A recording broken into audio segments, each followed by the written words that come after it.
Vou contar um pouco sobre mim. Tenho bastante experiência em programação e também alguma experiência em desenvolvimento de jogos eletrônicos, mas nunca desenvolvi um jogo completamente sozinho e este é, de fato, o meu primeiro projeto pessoal que decidi fazer e levar adiante. Na verdade, esse projeto começou como um clone de um jogo que talvez você já tenha visto, chamado Na Horde. Tentei fazer algo parecido, mas quando comecei percebi que na verdade não tinha ideias novas e estava fazendo praticamente a mesma coisa. E isso não me satisfez e durante o desenvolvimento mudei um pouco o conceito para o que vocês podem ver agora. É uma espécie de sobrevivência dentro do Tetris. Na verdade, o conceito não é novo. Eu o vi em um dos jogos no Itch. Esse.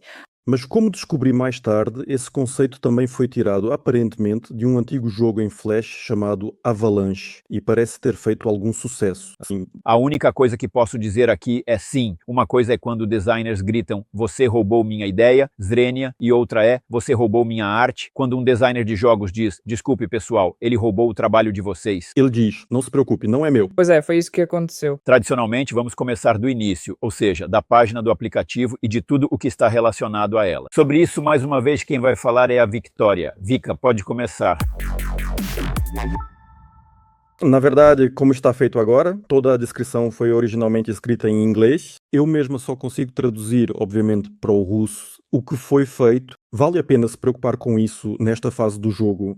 Devo tentar cobrir o maior número possível de idiomas ou focar em fazer uma descrição em inglês da melhor qualidade possível e só depois pensar no resto? Por enquanto não precisa se preocupar com isso. A única coisa com a qual eu me preocuparia é que parece que a descrição foi escrita pelo ChatGPT. Olha, primeiro, este é um aplicativo de jogo e o seu tema é bastante complicado, porque além de buscas como pular, não sei, clicar, correr, jogos offline, jogos sem internet e assim por diante, na verdade não há muitas outras, porque bem, é um jogo de arcade. Ou seja, você não tem nenhum vínculo com um personagem, é puramente um arcade e coletar palavras-chave aqui é extremamente... Bem, há muitas delas. O problema era simplesmente que todas elas são gerais e você vai competir com alguns gigantes que já estão há muito tempo e firmemente no topo, então contar com tráfego orgânico vai ser extremamente difícil, ou então você pode contar apenas com algumas palavras-chave de baixíssima frequência, onde talvez consiga se destacar. Mas se falarmos do ponto de vista de ASO, no momento o principal erro é que vocês têm uma descrição muito curta, completa, ou seja, são 4.000 caracteres, e eu recomendo bem, em média, pelo menos uns 2.500 a 3.000 caracteres. Eles existem para que você possa colocar todas as informações sobre seu projeto, mencionar suas palavras-chave relevantes e não relevantes, próximas do público-alvo, ou seja, a otimização ASO é a base. E se você não fizer isso, então não importa quanto tráfego você tenha, o aplicativo provavelmente vai ranquear muito mal. Você pode usar o ASO Mobile, uma ferramenta muito simples em termos de exatamente nós o usamos, observamos. Aqui. Criador do ASO. Ou seja, veja, você tem uma descrição completa que você descreveu tudo e agora você tem chaves que não cabem em lugar nenhum. Ou seja, você tem Wi-Fi normalmente, bem, no sentido de como as pessoas escrevem na busca, não está escrito em lugar nenhum, internet também não está mencionada. Bem, esses são os principais, as palavras-chave não mencionadas. E o que Gimp Offline Games? Sim, isso está mencionado, mas aqui é preciso ver com que frequência vocês mencionaram e se não há overspam. Ou seja, para a palavra-chave jump, por causa do seu texto muito curto de 1.000 caracteres, você já tem um pequeno overspam, ou seja, você mencionou ela 7 vezes, além do título e da descrição curta. Isso não é muito bom. Às vezes isso funciona e os algoritmos do Google ficam um pouco confusos e isso, ao contrário, te impulsiona, mas às vezes, justamente por causa do overspam, por você ter escrito com muita frequência, o Google simplesmente começa a te rebaixar ou não deixa você subir no ranking. No momento, a indexação está muito ruim. Mas acho que isso está diretamente ligado ao fato de não haver tráfego, ou ele é extremamente baixo. Embora as palavras-chave aqui, bem, são muitas. O principal problema é que nenhuma delas é genérica. Por quais palavras-chave é melhor otimizar? Aqui está a resposta para isso. Eu otimizaria especificamente para palavras-chave relacionadas diretamente a jogos offline, jogos gratuitos, jogos sem, por exemplo, anúncios e assim por diante. Eu não recomendo mudar a descrição no Google Play com muita frequência, porque isso faz com que ocorra uma reindexação. Quando você altera o nome, a descrição curta ou a descrição completa, ocorre uma reindexação. No momento, isso pode levar ao fato de que, especialmente se você tem um aplicativo popular e decide, por exemplo, mudar a descrição curta, muitas das suas posições podem despencar de uma hora para outra. Sobre o vídeo, veja, sempre digo nos meus vídeos que os primeiros segundos são os mais importantes e nos primeiros 3 segundos, acontece algo que não dá para entender. Esses 3 segundos você pode cortar e começar direto com a cena em que o jogo já está em ação, para mostrar como o jogo funciona. São necessários screenshots horizontais? Não, não são necessários screenshots horizontais. O seu jogo é vertical, afinal. Posso falar de forma mais simples agora? O seu jogo é um jogo de banheiro. É para jogar enquanto está sentado no banheiro por 5 minutos, não é para ficar muito tempo tocando no tablet. Portanto, o seu público-alvo são os usuários de celular. Celulares pedem screenshots verticais. Precisa colocar imagens horizontais nesse formato vertical? Não, você não precisa delas aí, mas Todos os campos que o Google pede devem ser preenchidos. Olha, do meu ponto de vista, vocês precisam mudar o ASO e especificamente ampliar a descrição completa e precisam urgentemente fazer algo em relação à avaliação, porque vocês não têm avaliação. O vídeo precisa ser cortado, começar imediatamente com algo interessante. Sobre os screenshots não posso te dizer nada, porque do meu ponto de vista, no geral, está tudo bem. E quanto às conversões, isso só vai ficar claro depois do teste A por B. O visual depende dos testes A-B, pois o que funciona para um público pode não funcionar para outro. Com o ícone também está tudo certo, o ícone é legal, a única coisa é que não fica muito claro que tipo de jogo é por dentro. Era isso que eu tinha para dizer. muito obrigado. Então veja, sobre a classificação etária.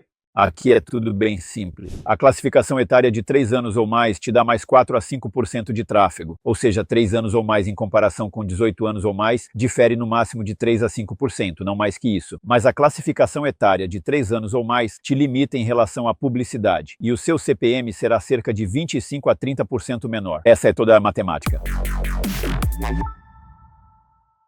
Agora, eu acho que o jogo ainda não está no seu ponto final. Ele está na fase de MVP. Ou seja, só foram implementadas as principais funcionalidades que eu quero. E até agora eu fazia aquisições não com o objetivo de monetizar, mas apenas para testar a jogabilidade. Eu só adicionei anúncios há uma semana. Antes disso não havia. Então, por enquanto, não podemos analisar a quantidade de exibições de anúncios com que eu me deparei quando estava fazendo as aquisições. Inicialmente, tentei fazer aquisições pelo TikTok. E isso era algo novo para mim. Eu não tinha essa experiência, então comecei a fazer aquisições para o mundo todo. Me deparei com o fato de que o TikTok naturalmente me entregava o mais barato. As aquisições de instalações vinham da Índia, Paquistão e outros países maravilhosos. Eu me deparei com uma impressionante taxa de cliques de 50% ou até mesmo mais, o que é realmente notável. Ou seja, parecia que todo mundo gostava do meu jogo, todo mundo curtia, mas o número de instalações depois era irrisório, certo? A taxa de retenção dessas instalações também era praticamente zero. Depois consegui criar campanhas muito melhores com o TikTok, mas aí já eram campanhas para a Europa e consegui uma taxa de retenção de 25 a 30%. Mas no modelo CPI. Eu testei tanto o CPI quanto o modelo baseado em evento também. No modelo baseado em evento, se não me engano, consegui algo em torno de 0,60, mas isso era para toda a Europa. No modelo de instalação, consegui algo em torno de 0,37. O que você descreveu é um exemplo clássico de como não se deve fazer. Simplesmente, se você tem um protótipo funcional, fica muito mais fácil ir até um publisher ou uma agência e pedir: pessoal, por favor, comprem usuários para mim. Você perdeu um monte do seu tempo com algo que, em teoria, você nem vai fazer. Lidando com a interface do TikTok, comprando tráfego no TikTok, bem, digamos, o Google na Europa, você compraria assim por uns 12, 15 centavos. Ainda mais quando falamos que você não precisa da Europa agora, você precisa de um país barato, onde as pessoas se comportam de maneira mais adequada. Isso seria as Filipinas, o Brasil, a Turquia. Eu quero testar a jogabilidade. Como posso conseguir usuários baratos que joguem um pouco e me mostrem se estou fazendo tudo certo ou não? Podemos comprar usuários e remover completamente todos os tutoriais para ver se os usuários vão jogar e se o jogo é compreensível, ou então fazer um evento mais profundo, mas aí o público será mais caro. Por exemplo, o que quero dizer com mais profundo? Não passar por algum tutorial, como você mencionou no TikTok, certo? Para que o usuário atinja um determinado nível, ou então inventar algum evento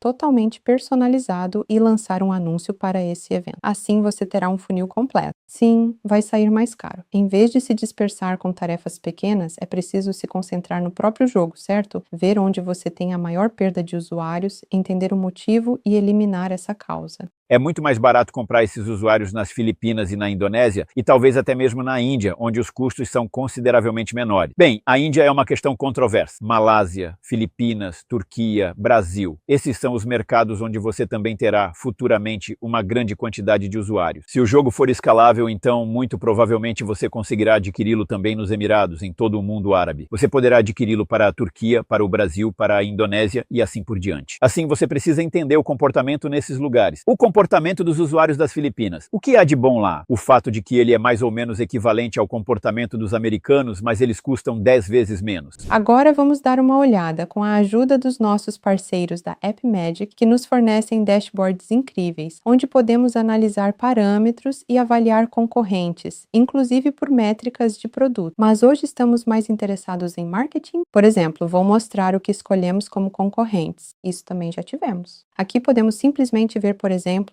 o faturamento do aplicativo ao longo da vida útil ou nos últimos 30 dias, assim como o número de downloads. Mas tenha em mente que isso é ao longo de toda a vida útil, incluindo tudo, até mesmo o tráfego orgânico. A situação por país, por local é muito interessante, mas se falarmos de receita, então naturalmente são os Estados Unidos. Mas novamente temos Israel e a Europa também começou a aparecer. Outros países para este aplicativo não estão comprando, nossos criativos não foram puxados para lá. Novamente, Sasha, você pode olhar a taxa de retenção que está indicada aqui para este aplicativo e comparar com as que você tem. Aqui é preciso ressaltar que essas taxas de retenção são informações aproximadas, porque infelizmente nenhum instrumento analítico consegue fornecer taxas de retenção exatas. Ele pode dar uma referência, mas ainda assim, aqui vemos uma taxa de retenção de 27, enquanto o primeiro concorrente tinha, se não me engano, 42 ou 48. Vamos passar por isso, sim. O segundo concorrente é um estúdio polonês, pelo que estou vendo. Também vamos observar que aqui a situação já é um pouco diferente. Nos últimos 30 dias, na verdade, aqui apareceu o Irã. Isso é algo que já aconteceu antes, e antes disso, há muito tempo, eles também não estavam comprando. E agora vamos analisar mais de perto aqueles concorrentes que estão comprando. Novamente, toda a nossa principal receita vem da China nos últimos 30 dias. Muito interessante. Depois, em segundo, vem os Estados Unidos e o Japão. Mas agora vamos ver por que a China.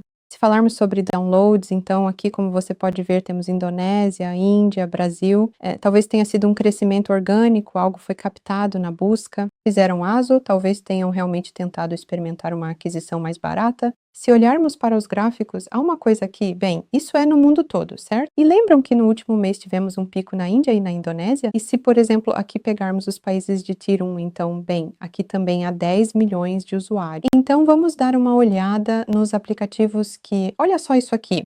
Isso é o sonho de qualquer desenvolvedor. Bem, isso é o Crossroad. 53%. Para comparação, para mostrarmos ao Sasha como podemos analisar a aquisição dos concorrentes. Por enquanto, estamos olhando os últimos 90 dias. Agora vamos ver. Mas, novamente, aqui eles não estão investindo muito em aquisição. Não há compra de tráfego aqui. Bem, esses também são criativos comuns de gameplay.